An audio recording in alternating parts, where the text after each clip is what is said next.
Sir, ಇವತ್ತು ಚಿತ್ರರಂಗದ ಉಳಿತಿಗಾಗಿ ಶ್ರೇಯಸ್ಸಿಗಾಗಿ ಪುರಸ್ಕಾರಗಳನ್ನು ಮಾಡಲಾಗಿದೆ. ತಾವು ಕೂಡ ಭಾಗಿ ಏನು ಹೇಳ್ತಾರೆ?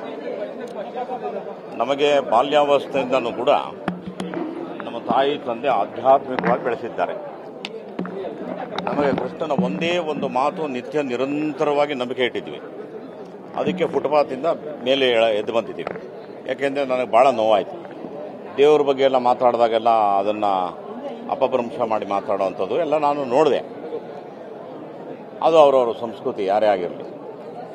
ಶಾರದಾ ದೇಗುಲ ಅಂದರೆ ಅವರೆಲ್ಲರೂ ಕೂಡ ಶಾರದೆಯ ಮಕ್ಕಳು ಒಂದು ಮೇಕಪ್ ಹಾಕೊಂತಾರಲ್ಲ, ಅಲ್ಲಿ ಕೂಡ ಒಂದು ದೇವರಿಗೆ ನಮಸ್ಕಾರ ಮಾಡಿ ನಮ್ಮ ಕೆಲಸನ ಆರಂಭ ಮಾಡೋದು ನಮ್ಗೆ ಹೇಳ್ಕೊಟ್ಟಿರೋದು. ನಮಗೆ ಬೇರೆಯವ್ರ ಬಗ್ಗೆ ನನಗೆ ಗೊತ್ತಿಲ್ಲ. ಹಾಗಾಗಿ ನಮಗೆ ಭಾಳ ಶ್ರದ್ಧೆ ಇದೆ. ಕೃಷ್ಣ ಒಂದೇ ಮಾತು ಹೇಳಿರೋದು, ಆ ಮಾತನ್ನು ನಾವು ಪಾಲಿಸ್ಕೊಂಡ್ಬರ್ತಾ ಇದ್ದೀವಿ. ಅನನ್ಯ ಚಿಂತೆಯಂತೋಮ ಯೇ ಜನ ಪರಿಪಾತ ತೇಷಾಂ ನಿತ್ಯಾಭಿಯುಕ್ತಾನ ಯೋಗಕ್ಷೇಮಂ ವಹಾಮ್ಯಂ. ನಂಬು, ನಾವು ಉದ್ಧಾರ ಆಗ್ತೀವಿ ಅಂತ. ನನಗೆ ಅಂತಲ್ಲ, ಬಹುತೇಕರು ಇವಾಗ ರಾಕ್ಲೈನ್ ವೆಂಕಟೇಶ್ ಆಗಲಿ, ಗೋವಿಂದವ್ರಾಗಲಿ, ಅನೇಕ ಸ್ನೇಹಿತರು ಯಾರ್ಯಾರಿದ್ದಾರೆ, ನಾವೆಲ್ಲ ದೇವರನ್ನು ನಂಬಿ ಬೆಳೆದವರು. ಬಟ್ ನಮಗೆ ಸ್ವಲ್ಪ ಆಶ್ಚರ್ಯ ಆಗಿದ್ದು ಅಂದರೆ ದೇವ್ರ ವಿರೋಧಿಗಳು ಕೂಡ ನಮ್ಮಲ್ಲಿದ್ದಾರೆ. ಅವ್ರನ್ನೆಲ್ಲ ನಾನು ಒಂದು ವಿನಂತಿ ಮಾಡ್ತೇನೆ, ನೀವೆಲ್ಲ ಹೋಗಿ ಅನ್ಯ ಧರ್ಮೀಯರ ಹತ್ರ ಹೆಂಗೆ ಅವ್ರ ಧರ್ಮನ ಉಳಿಸ್ಕೊಂತಾರೆ ಅಂತ ಹೋಗಿ ನೋಡ್ಕೊಂಬನ್ನಿ.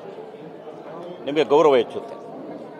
ತಮ್ಮ ಪ್ರಾಣ ಬೇಕಾದ್ರೆ ಬಿಡ್ತಾರೆ, ಅವರ ಧರ್ಮದ ಒಂದು ಗೌರವವನ್ನು ಬಿಡೋಕ್ಕೋಗೋದಿಲ್ಲ. ಬಟ್ ನಮ್ಮಲ್ಲೇ ಈ ರೀತಿಯಾದಂಥ ಭಾಷೆಗಳನ್ನೆಲ್ಲ ಹೇಳಿದಾಗ ಒಂದು ಸ್ವಲ್ಪ ಜಾಣ್ಮೆ ಇರಬೇಕು. ಯಾಕೆ ಅಂದರೆ ನಂಬಿಕೆ ಉಳ್ಳವರು 90 ಭಾಗ ಇದ್ದಾರೆ, ನಂಬಿಕೆ ಇಲ್ಲದವರು 10 ಭಾಗ ಇದ್ದಾರೆ. ಹಾಗೆ 10 ಭಾಗದವರು 90 ಭಾಗದವರನ್ನು ನೋಯಿಸಬಾರದು. ಇದು ನನ್ನ ವಿನಂತಿ, ಬೇರೆ ಏನಿಲ್ಲ ನಾವು ಹೇಳೋವಂಥದ್ದು.